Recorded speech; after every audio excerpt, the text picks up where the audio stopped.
Irmãos, nós estamos em uma série de ministrações. Hoje é o 6º dia dessa série. E eu, como um bom mestre, gosto de dar aula. Sempre gosto de dividir as minhas pregações. Na verdade, cada um dos domingos eu acho que eu poderia fazer uma nova série, porque eu fico viajando ali nos princípios que são estabelecidos. E nós estamos aí nesse 6º dia. Eu pretendo ir até o 8º dia, até o oitavo capítulo.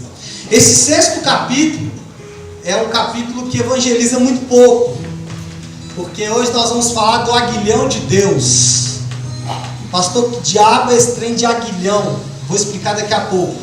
Pastora Flávia, como uma mulher do campo, como uma mulher criada entre os bois e as vacas, sabe muito bem o que é um aguilhão, Uma camponesa, uma mulher acostumada com os trabalhos manuais, e ela me deu uma aula do que é um aguilhão, e eu vou falar um pouquinho sobre isso. Atos capítulo 26, todos abriram? Amém. Eu vou ler em duas versões, capítulo 14,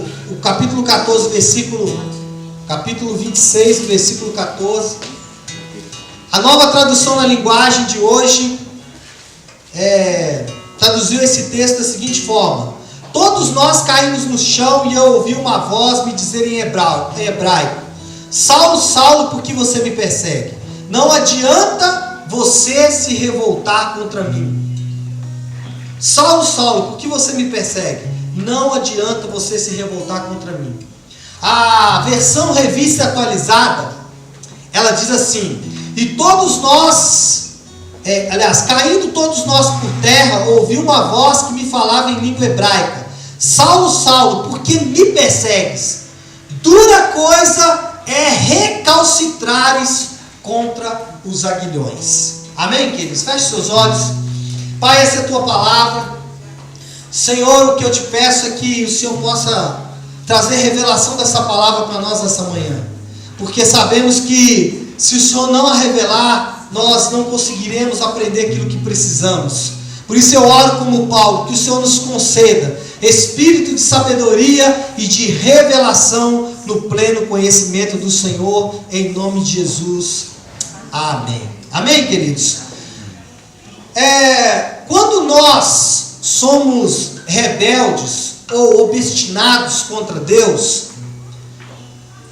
o Senhor, como um Pai amoroso que é, e aqui eu sei que temos muitos pais, mães, Deus, Ele como um Pai que precisa e quer o nosso crescimento.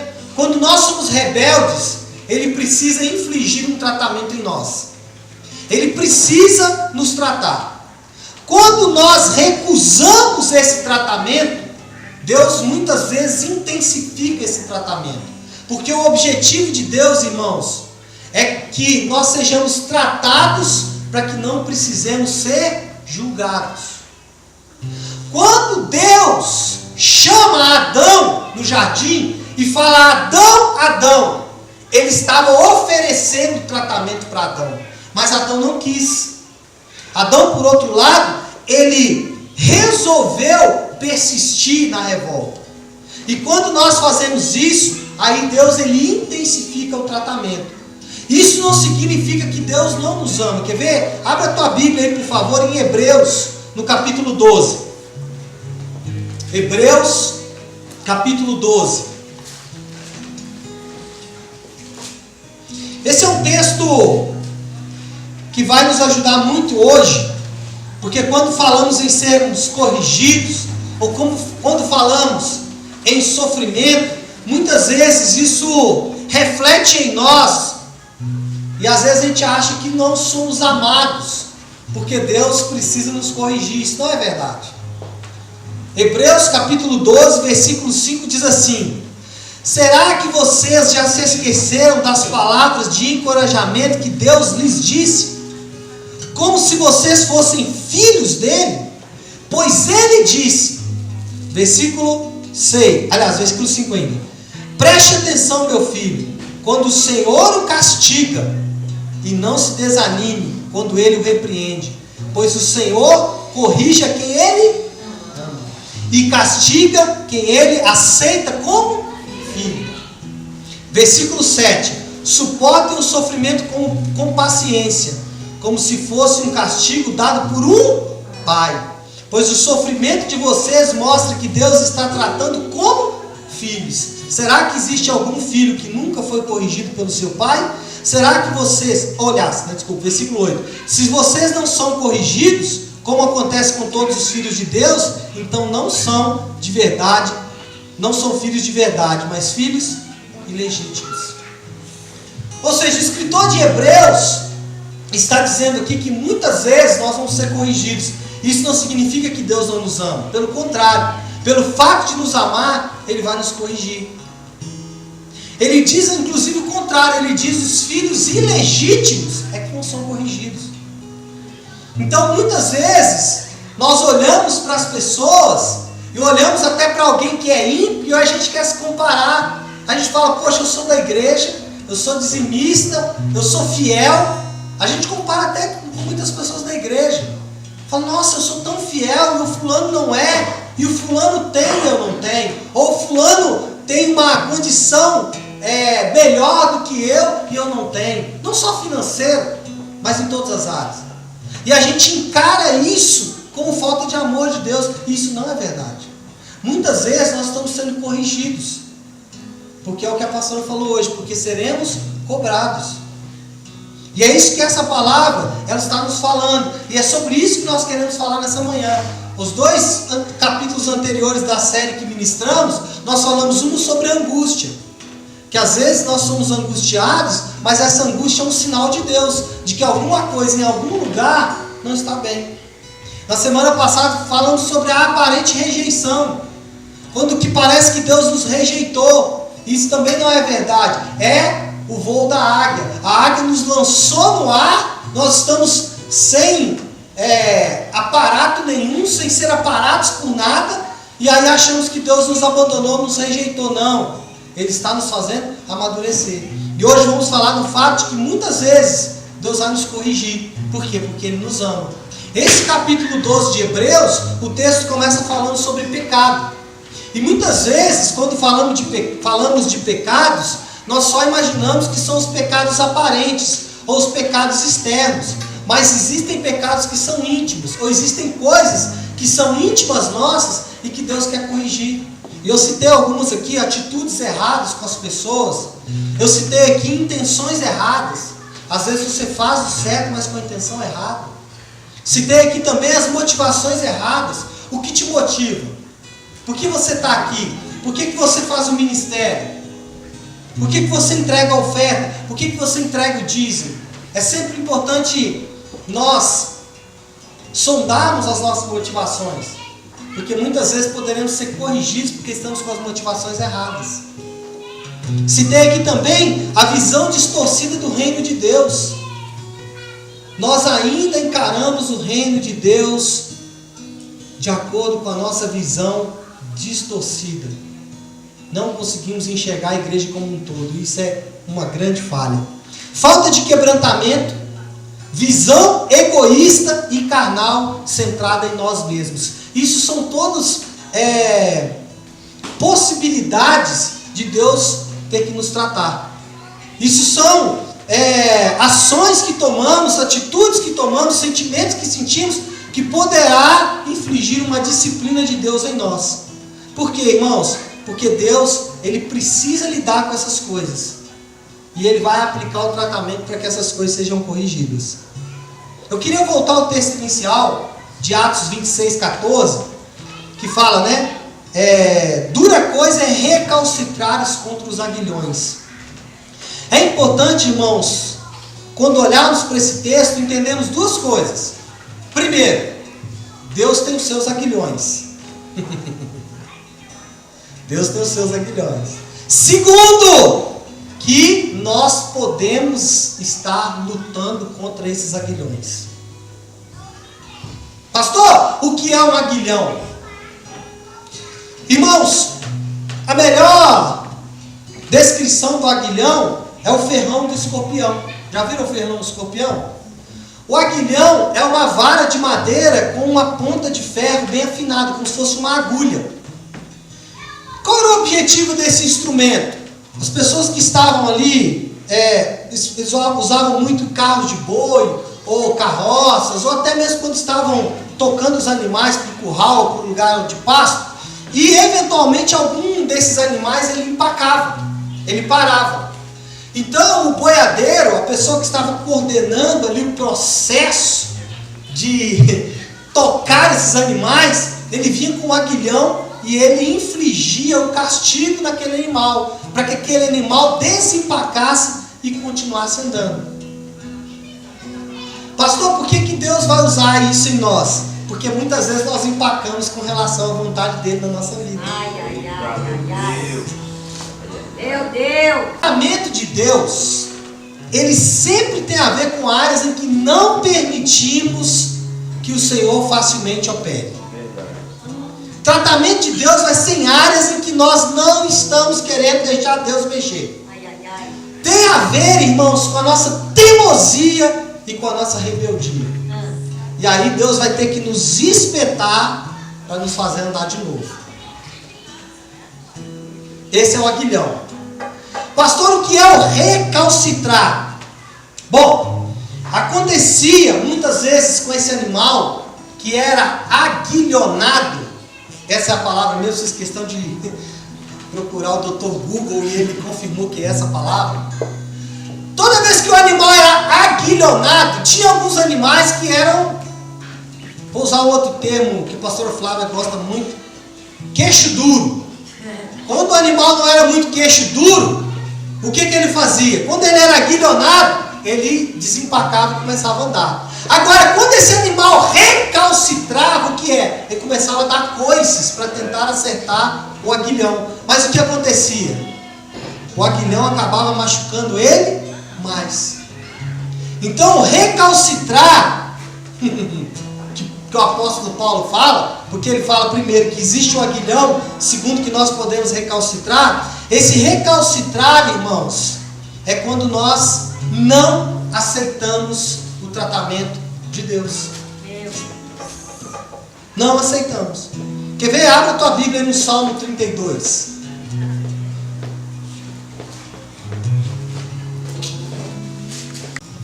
Salmo 32, versículo 8.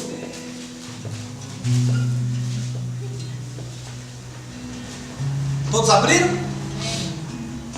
O Senhor Deus me disse, olha o que Deus disse: eu lhe ensinarei o caminho por onde você deve ir. Eu vou guiá-lo e orientá-lo. Versículo 9. Não seja uma pessoa sem juízo, como o cavalo ou a mula, que precisam ser guiados com cabrestos e rédeas, para que obedeçam. Quem está falando isso, irmãos? O próprio Deus. Então existe uma relação entre a nossa atitude de rebeldia, de obstinação contra aquilo que Deus está fazendo, e a reação do boiadeiro com o animal. Aquele que precisa tocar um animal. E quem já viu, né, um animal empacado, sabe o quanto esse animal sofre. E às vezes a pessoa que está vendo fala assim: por que ele não anda? E às vezes Deus está falando isso com a gente também. Dentro da palavra de Deus a gente vai ver alguns aguilhões. Na verdade, dois principais. Um que eu chamo do aguilhão interior, ou da nossa consciência, e o aguilhão exterior, que é o das circunstâncias. Vou começar falando do aguilhão da consciência. O que é o aguilhão da consciência? O aguilhão da consciência é aquele que o apóstolo Paulo descreveu. Porque, irmãos, se nós estudarmos um pouquinho sobre o apóstolo Paulo, principalmente antes da sua conversão, e ele faz várias descrições do que ele estava sentindo pouco antes daquele momento em que ele cai do cavalo, e aí ele passa por um processo doloroso, onde ele fica cego, precisa ser levado para a casa de um homem, lá alguém tem que orar por ele, para ele ser curado, enfim. Antes desse processo ele já estava sendo aguilhonado pelo Senhor. Deus já estava falando com ele. Aonde? Na consciência. E muitas vezes Deus está nos falando na consciência e nós não ouvimos. Então, só para falar um pouco de Paulo, vamos enumerar aqui algumas coisas que estavam acontecendo, não no exterior de Paulo, mas no interior. Primeiro, ele tinha uma insatisfação contra o judaísmo. O judaísmo não conseguia satisfazer todas as perguntas e todas as respostas que Paulo tinha dentro dele. E isso trazia para ele uma crise de consciência. Outra coisa que acontecia muito com Paulo era o vazio da religião. Porque toda religião ela produz esse vazio. A religião produz esse vazio. Inclusive essa religião que você está.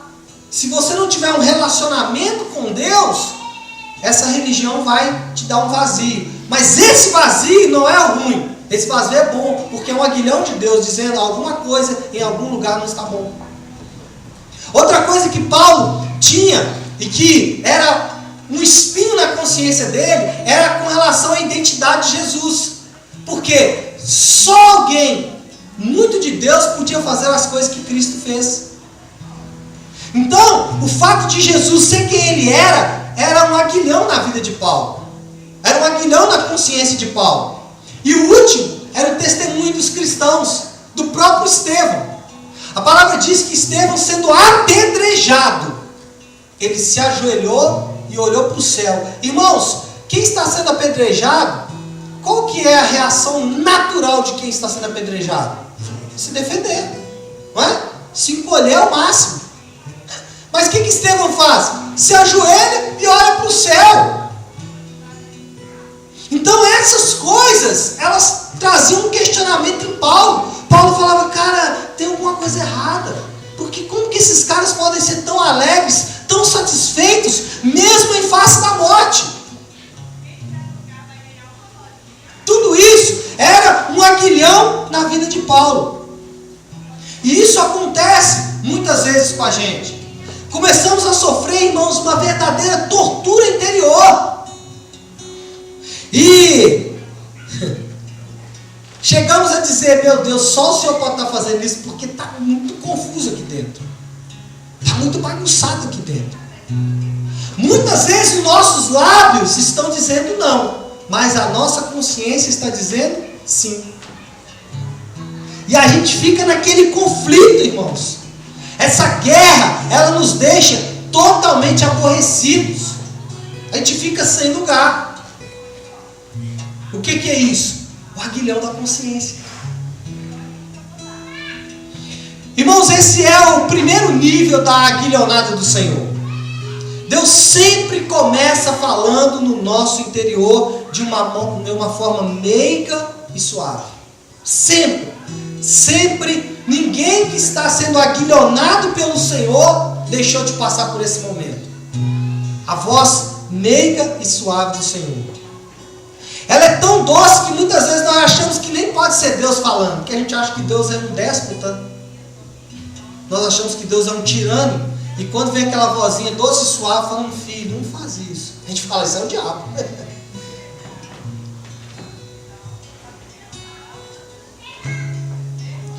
Só que, irmãos, essa voz, ela começa a insistir tanto, essa consciência começa a doer tanto, que começa a incomodar.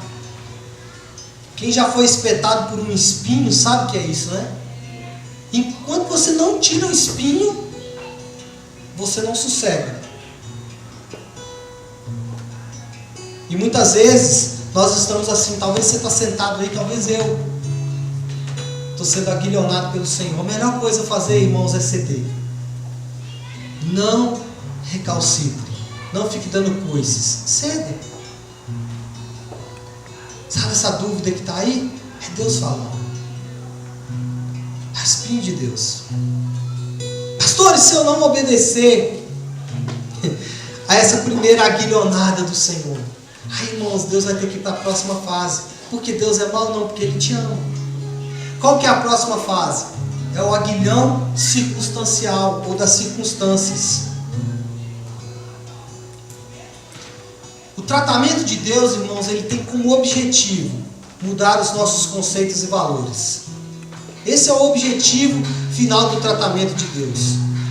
Eu gostaria que você abrisse aí a sua Bíblia. Vamos estudar um pouquinho sobre um personagem da Bíblia, que é Jonas. Jonas é um profeta. Abre aí Jonas capítulo 1.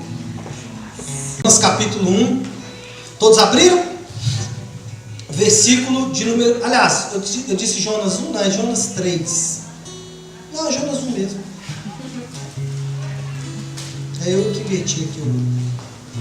Jonas 1. Todos abriram? Amém. Certo dia o Senhor Deus disse a Jonas, filho de Amitai: apronte-se, vai à grande cidade de Nínive e grite contra ela, porque a maldade daquela gente chegou aos meus ouvidos. Versículo 3. Jonas se aprontou, mas fugiu do Senhor, indo na direção contrária. Ele desceu a Jope e ali encontrou um navio que estava de saída para a Espanha. Pagou a passagem e embarcou a fim de viajar com os marinheiros para a Espanha, para longe do Senhor. Note um detalhe. Primeiro, Deus falou com Jonas. Como? A palavra não diz que um anjo apareceu para ele, como algumas vezes acontece na Bíblia. A palavra não diz que o próprio Deus apareceu para ele, como algumas vezes é descrito na Bíblia. A palavra não diz que ele teve um sonho, como já é descrito na Bíblia, ou uma visão. Mas a palavra diz que Deus falou com ele. Aonde? Deus fala no Espírito. Deus falou na consciência dele. Deus começou a aguilhonar ele. Deus começou a espetar ele. E qual foi a resposta que ele deu para Deus? Exatamente indo para o caminho oposto. E eu gosto muito do finalzinho do versículo que fala para longe do Senhor. E toda vez que nós fugimos ou que nós escapamos daquilo que é a vontade do Senhor, Ele vai aplicar o tratamento dele em nós. Vai para o versículo 4, vamos continuar lendo. No entanto, Deus mandou um forte vento e houve uma tempestade no mar. Era tão violenta que o navio estava em perigo de se partir ao meio.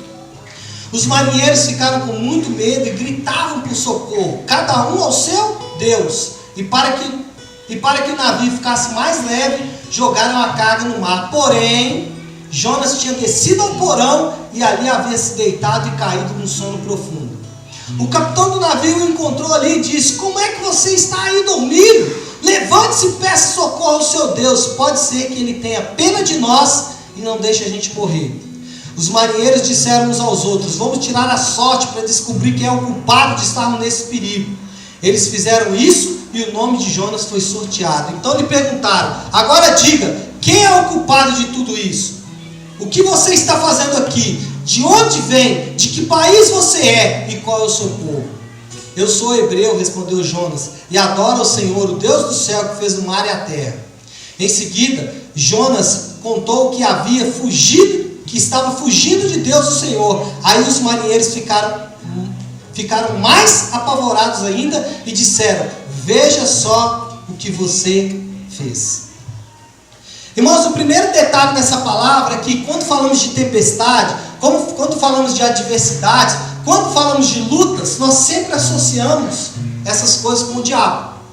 Não é verdade? Sempre que falamos, até fazemos campanha contra o diabo, oramos e até tentamos identificar: não, esse é o tranca-rua, ou esse é o solta-rua, esse é o pomba-gira, ou esse é o pomba-estática, não importa. Até queremos dar nome para os demônios. Não importa, você vai arrumar um nome, lê na Bíblia, tem lá, demônio não sei o que e tal. Só que nesse caso, a palavra diz que quem enviou a tempestade foi Deus. Eita! Quem enviou a tempestade foi Deus. Só que o detalhe, irmãos, é que Jonas não cedeu. Ele pensou: vamos ver até onde Deus pode ir. Pelo contrário, o que ele começou a fazer? Ele começou a recalcitrar. E por último, irmãos, ele decidiu que ele não queria obedecer a Deus tanto que ele preferia morrer. Ele falou assim: entre ceder e aceitar o que Deus tem e o tratamento que Ele está infligindo em mim e morrer, eu prefiro morrer. Quer ver? Continua aí, não fecha a Bíblia não. Versículo 11 agora. A tempestade piorava cada vez mais, de modo que os marinheiros perguntaram a Jonas: o que devemos fazer com você para que o mar se acalme? Qual teria que ser a resposta de Jonas aqui, irmãos? Vocês me voltam para o lugar porque eu tenho que ir para Nínive. Mas qual foi a resposta dele? Vocês me peguem e joguem no mar, que ele ficará calmo. Pois eu sei que foi por minha culpa que essa terrível tempestade caiu sobre vocês. Em vez de fazerem isso, os marinheiros começaram o quê? Remar com toda a força, tentando levar o navio para a praia. Porém, não conseguiam nada, porque a tempestade piorava ainda mais. Então oraram bem alto assim: ó Senhor Deus, não nos castigue com a morte, por tirares a vida deste homem, pois és tu, Senhor, quem está fazendo isso, e o que está acontecendo é da tua vontade. Em seguida, os marinheiros pegaram Jonas e jogaram no mar, e logo o mar se acalmou. Eles ficaram com tanto medo do Senhor, que lhe ofereceram um sacrifício e lhe fizeram promessas. Uma coisa que eu quero que você note nessa parte, é que a tempestade é progressiva. Quanto mais eles tentavam lutar contra, mais ela aumentava. Quando Deus usa seu aguilhão, não há escapatória. Quando Deus usa o seu aguilhão, não há escapatória, a não ser arrepender e ceder. A não ser arrepender e ceder. Mas o nosso amigo Jonas se recusou. Mas Deus também falou: bom, já que você quer se recusar a me obedecer, e você quer morrer, nem morrer você vai. Não dá para lutar com Deus. O versículo 17 do capítulo 1 falou assim: o Senhor ordenou que um grande peixe engolisse Jonas, e ele ficou dentro do peixe 3 dias e 3 noites. Eu quero só abrir um parênteses aqui, porque muita gente acha que essa história é fantasiosa. Não é verdade, irmãos. O próprio Jesus cita o profeta Jonas. E ele não cita dizendo como alguém desobedece, ele cita como exatamente alguém que passou 3 dias na barriga de um peixe. Ele fala: o sinal que vocês têm é o sinal de Jonas, que passou 3 dias na barriga de um peixe. Bom, fechado esse parêntese, voltando para o nosso amigo Jonas, Deus o aguilhonou, ele recalcitrou. Deus aguilhona mais forte, ele recalcitra mais forte. Ele fala: não, eu vou morrer, mas eu não obedeço a Deus. Deus então o aguilhona mais forte um pouquinho. Também morrer você não vai, você vai para uma barriga de um peixe. Até que, irmãos, finalmente, dentro da barriga do peixe, Jonas entende que seria inútil lutar contra Deus. E aí lá no capítulo 2, depois você pode ler, eu não vou ler por causa do nosso tempo. Jonas então faz uma oração, reconhecendo que ele fez tudo errado, e que ele se arrepende, e que ele ia definitivamente obedecer ao Senhor. Então o peixe que o havia engolido, ele ficou 3 dias na barriga dele, o cospe, vomita, a palavra diz isso, na margem da praia, exatamente, provavelmente do lugar de onde ele tinha saído. Então, irmãos, quando cedemos e arrependemos, Deus retira o aguilhão. O versículo 10 do capítulo 2 diz o seguinte: então o Senhor deu ordem ao peixe e ele vomitou Jonas na praia. Só que tem um detalhe, irmãos. O comportamento de Jonas, depois disso, revela que mesmo ele tendo obedecido a Deus, ele não fez isso de coração. Que mesmo ele tendo sido aguilhonado, mesmo ele tendo sofrido a tempestade, ele tendo sofrido na barriga do peixe, e entendendo que ele precisava ceder e arrepender, ele não fez isso de coração. Ou seja, a aguilhonada precisaria continuar. Abre aí, por favor, o capítulo 4. O versículo de número 1. Por causa disso, Jonas ficou com raiva e muito aborrecido. Por causa de quê, irmãos? Porque ele então obedece ao Senhor, vai para a cidade de Nínive, ele prega a palavra, e por incrível que pareça, as pessoas da cidade, elas são alcançadas pela palavra e elas se arrependem. Só que isso trouxe para Jonas, ao contrário do que poderia parecer, um aborrecimento. Jonas, em vez de ficar feliz, e Jonas, em vez de se alegrar, porque ele estava cumprindo a vontade de Deus e fazendo aquilo que Deus tinha, não. Jonas, ele se entristece. Como a palavra diz, ele fica muito aborrecido. Então ele ora. E ele diz o quê? Ó Senhor Deus, eu não disse, antes de deixar a minha terra, que era mesmo isso que eu ia fazer? Foi por isso que fiz tudo para fugir para a Espanha. Eu sabias que és Deus que tem compaixão e misericórdia. Sabias que é grande em paciência e bondoso e que está sempre a mudar de ideia e não castigar. Agora, ó Senhor, acaba com minha vida, porque para mim é melhor morrer do que viver. Ele tenta puxar o... como é que chama?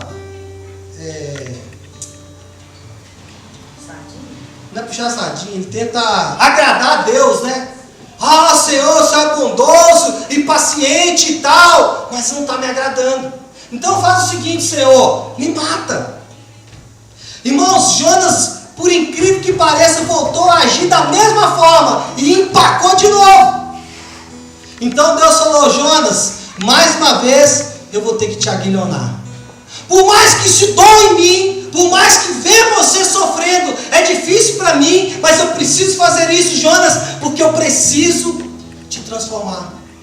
Eu preciso que você seja transformado, porque eu te amo, porque eu morri por você e eu morri exatamente. Na época de Jonas ainda não tinha morrido, mas falando para nós, eu morri exatamente para que vocês fossem transformados. Muitas vezes você está aí sentado e você tem passado luta, enfrenta dificuldade, a sua consciência dói, você sabe que alguma coisa não está certa. Irmãos, é o aguilhão do Senhor.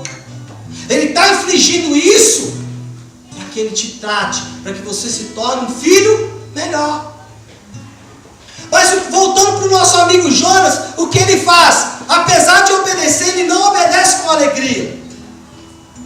Isaías 1,19 diz, se quiserdes e me obedeceres, não é só obedecer, você precisa querer obedecer. Você precisa entender que por mais que doa, que por mais que pareça difícil, que por mais que isso vai te chatear, você precisa fazer a vontade de Deus, porque é o melhor para você. Para mim também.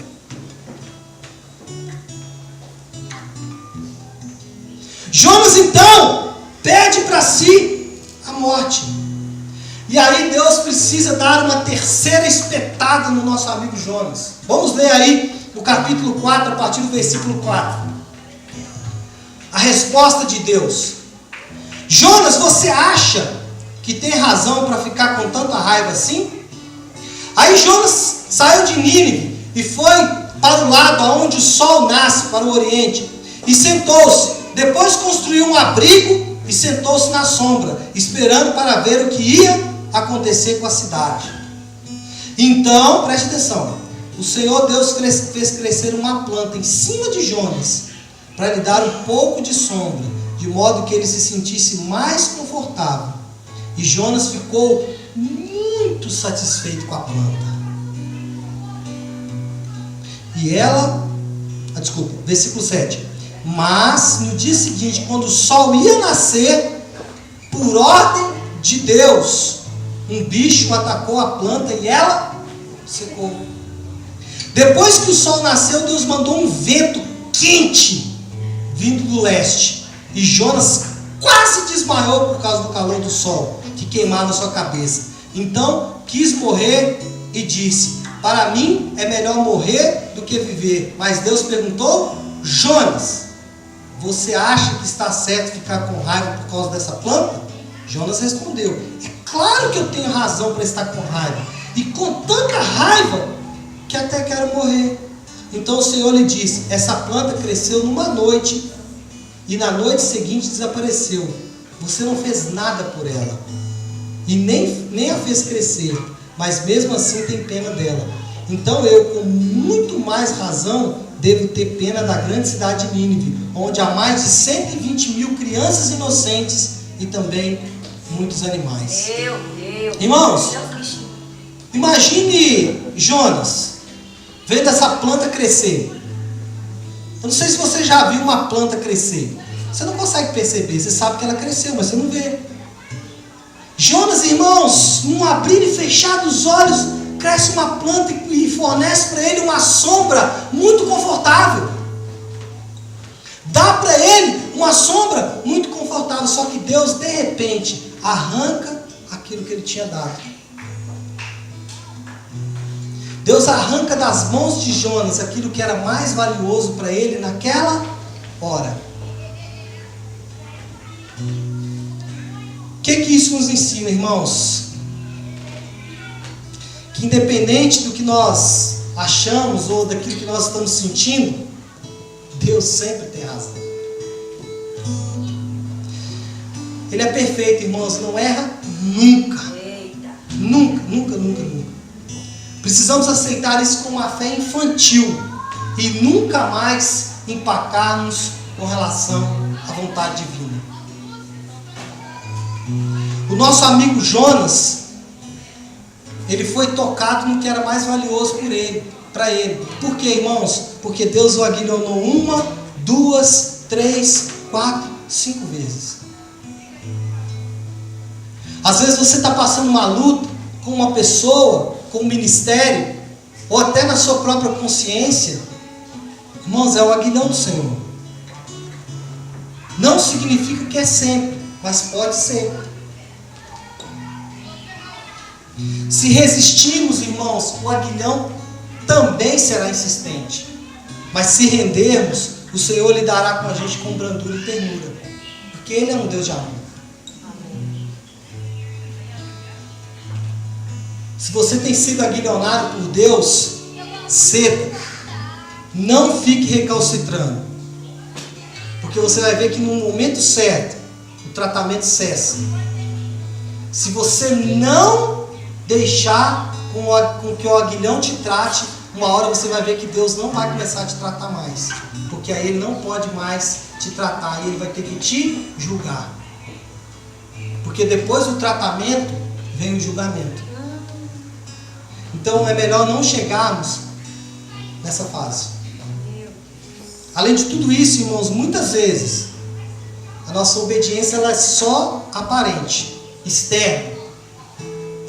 Talvez você está aqui externamente, sua cabeça e a sua mente está em outro lugar. E o que o Senhor quer é que você se renda de coração a Ele. Irmãos, nós temos que ser sábios e sensíveis para discernir o agir invisível de Deus. Nós precisamos disso. Mesmo que você não esteja vendo, entenda que mesmo nessa luta, Deus está agindo. E eu vou dizer algo para você. Não adianta culpar o diabo. Muitas vezes não é o diabo. Algumas vezes não é o diabo. Pastor, quando é que eu sei que é o diabo? Irmão, você sabe que é o diabo porque externamente pode estar tudo caindo, mas internamente você está bem. Quando é o diabo, irmãos, por dentro você está bem. Agora, se você está mal por dentro e mal por fora, a aguilhonada está nos seus últimos momentos. Eita! Não culpe o diabo. Não culpe as pessoas. Não culpe as pessoas.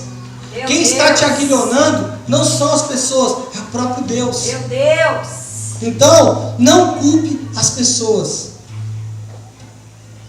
Precisamos reconhecer que quanto mais nós endurecemos, mais Deus endurecerá.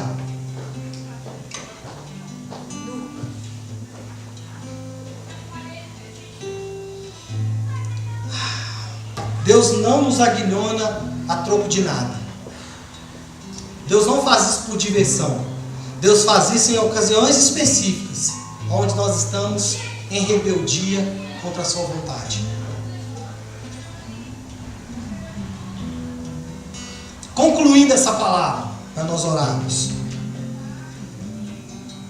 Deus não está em posição de ser questionado. Nem tampouco desafiado. Toda rebeldia será tratada por Ele. Porque Ele quer fazer com que voltemos à submissão que deve reger as nossas vidas. Os aguilhões de Deus, irmãos, não fazem parte do cotidiano. São ocasionais e extraordinários. Contudo, eles existem e certamente serão usados quando necessário. Eles fazem parte do agir invisível de Deus, de sua forma soberana de fazer com que todas as coisas contribuam para o bem daqueles que amam a Deus e que são chamados segundo o seu propósito. Pastor, o que eu faço com tudo isso que o senhor falou? Como eu aplico tudo isso? E eu estava orando por essa palavra ontem. E eu falei, Senhor, o que eu preciso fazer? Eu sempre falo isso. Eu nunca falo para vocês. Eu nunca falo assim, Deus, o que é a igreja? Eu falo, Deus, o que eu preciso fazer? E algo que eu senti forte no meu coração e que eu sei que vai bater em você hoje, do que você precisa fazer. Primeiro, irmãos, consulte a sua consciência.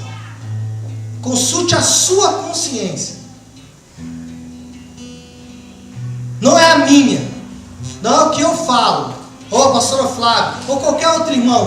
Consulte a sua consciência. E procure enxergar se você tem sido aguilhonado em alguma área. Talvez Deus já te falou que é para você fazer o ministério A, B ou C. Mas como você não quer fazer, a sua consciência não fica tranquila. A sua consciência não para. Parece que você está sendo diariamente ferroado por algumas. Sabe o que é isso, irmãos? É porque você não assumiu o ministério que você devia assumir. É porque você não está fazendo aquilo que Deus pediu para você fazer com relação ao ministério. E enquanto você não ceder, você continuará sendo aguilhonado.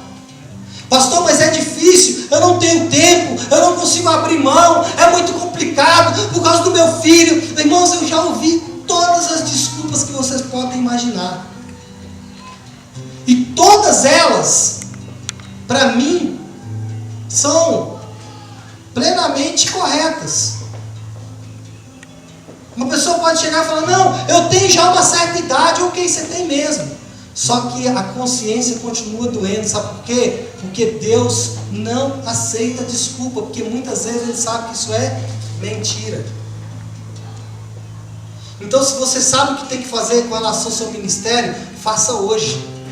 Mas não faça porque eu estou pregando sobre isso. Faça para que a tua consciência seja aliviada desse aguilhão. Amém. Talvez seja relacionamentos. A Luana falou aqui na hora do louvor. Talvez você precisa hoje ainda. E sabe qual é o relacionamento que você precisa resgatar? Exatamente esse aí que você pensou na hora que eu falei que doeu. Ah, pastor, mas não dá para ir lá não. Essa pessoa não vai me receber bem. Essa pessoa fez muito mal para mim. Irmãos, a gente precisaria de uma pregação sobre isso, mas Jesus ele fala que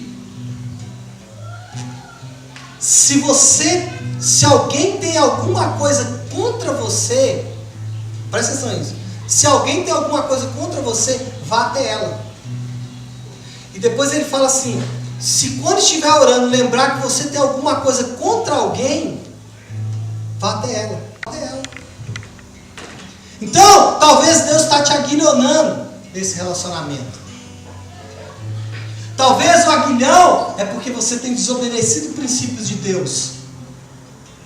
Não, eu não posso entregar essa oferta por isso. Não, eu não posso deixar de beber porque o que os meus amigos vão dizer. E beber não é pecado, irmãos. Pecado é quando Deus fala que não é para beber e você bebe.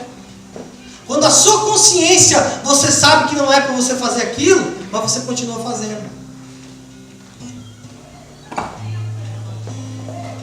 Qual o princípio de Deus que talvez nessa manhã você está deixando de cumprir e Deus está te aguilhonando?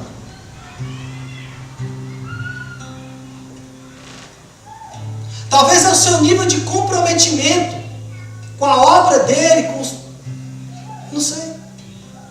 Qual o princípio? E quando deixamos de obedecer princípios, somos aguilhonados. Primeiro na consciência, depois nas circunstâncias. Saia da tempestade hoje. Mas para isso você vai ter que parar de culpar os outros pelos aguilhões que são na sua vida. Olha aqui para mim. Se você está sendo aguilhonado, Deus está tratando é com você. Pastor, mas e o outro? Deixa Deus tratar com o outro do jeito que Ele quiser. Então, para que esse aguilhão cesse na sua vida hoje, pare de culpar os outros. A culpa é sua. E o terceiro, não fique na frente de Deus quando Ele estiver aguilhonando alguém. Meu Deus. Ai, ai, ai. Irmão, se Deus está tratando com alguém, sai da reta. Muitas vezes nem ajudar você deve. Ai, meu Deus. Porque o aguilhão pode pegar você. Ai, meu Deus. E se você estiver sendo aguilhonado, não chama ninguém para te ajudar. Você pode machucar alguém que é inocente. Você sabe que é um aguilhão de Deus. Amém? Vamos ficar de pé?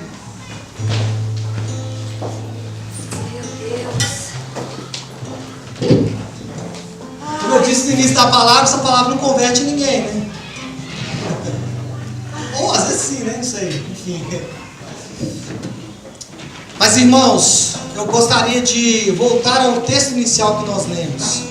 Olha aqui para mim. A Karen um dia falou um negócio para mim.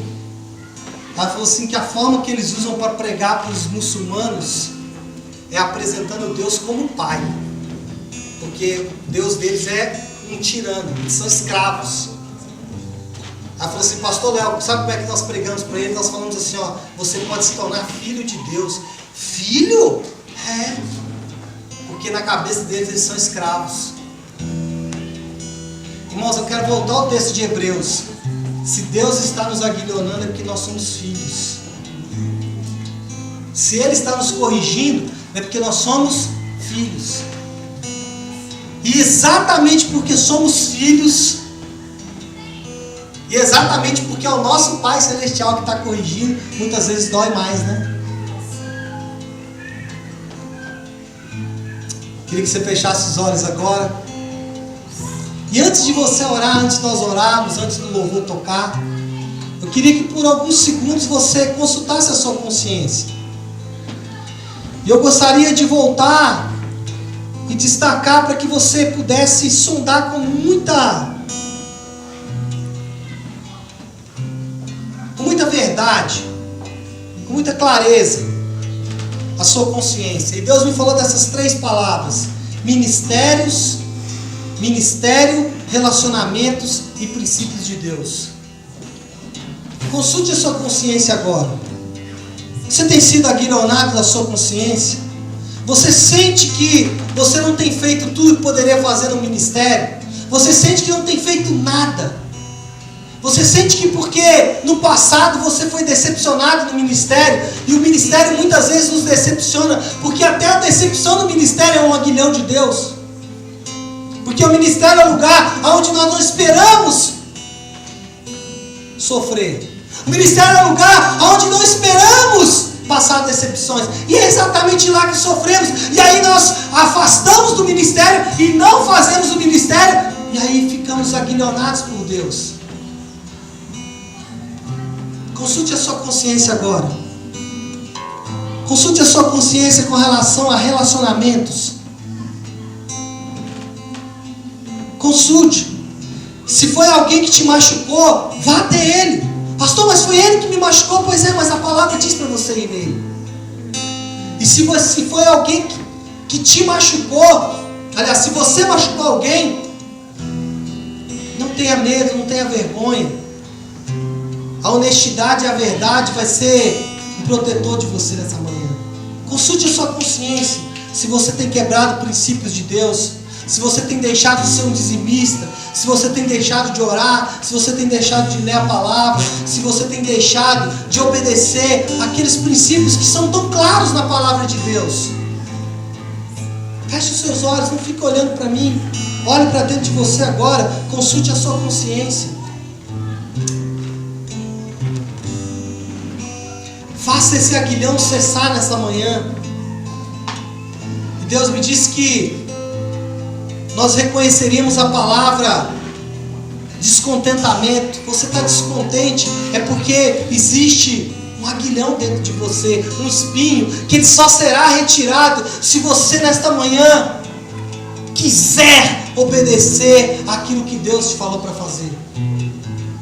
E parar de fazer aquilo que você acha que é o certo e que é o devido a fazer. Irmãos, o Senhor me falou que Ele precisa que você pare de dar opiniões para Ele.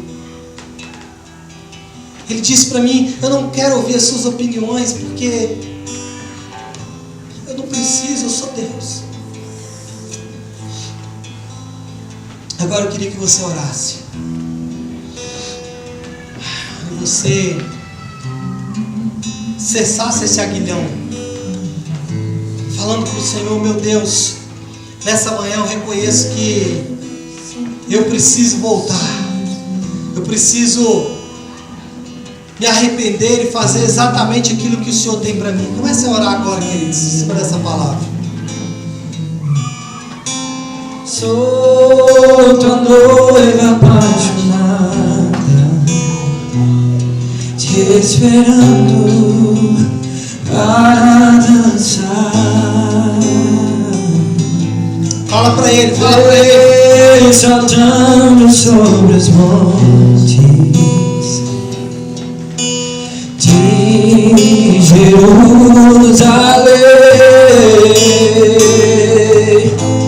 Sou tua noiva apaixonada, Fecha os olhos e fala com Ele nessa manhã. esperando para dançar. Fala com Ele nessa manhã, fala com Ele, fala com Ele. Vem saltando sobre os montes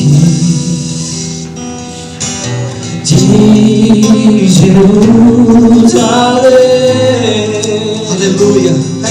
Continua com os olhos fechados. Senhor nosso Deus,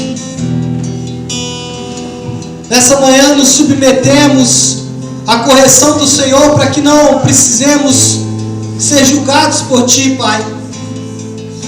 Senhor Deus, reconhecemos que a nossa dificuldade de nos arrependermos e de obedecermos inteiramente à Tua vontade tem produzido algo não muito confortável dentro de nós. Mas nessa manhã, diante desta palavra, nós reconhecemos que precisamos parar de lutar contra isso, que precisamos nos arrepender, ceder e receber, Pai, o alívio.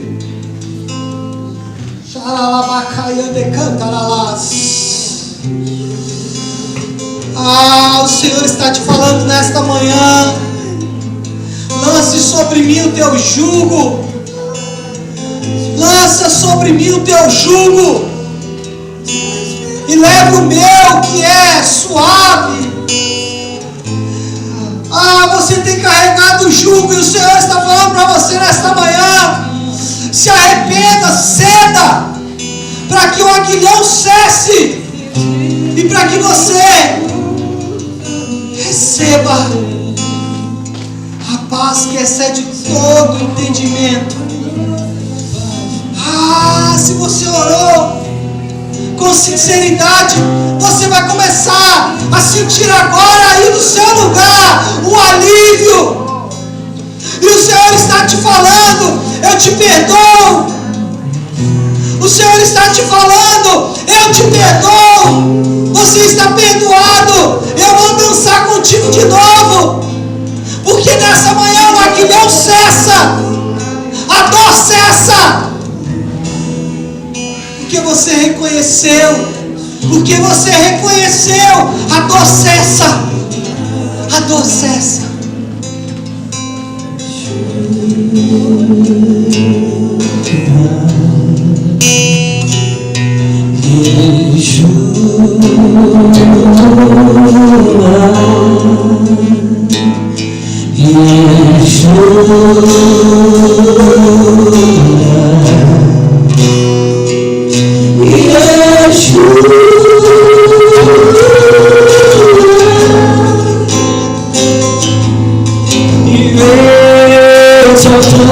Sobre os montes de Jerusalém,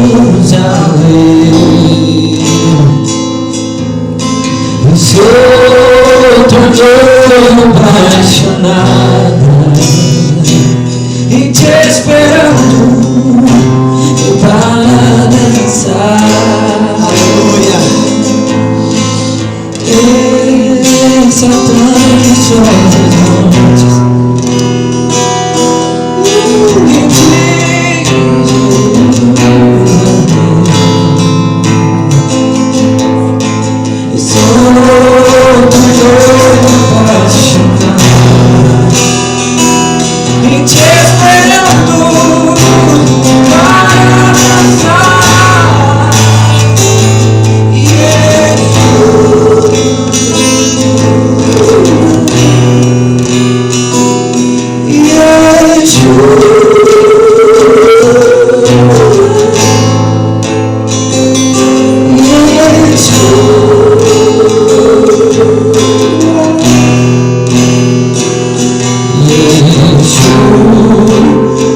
Continua com seus olhos fechados, querido.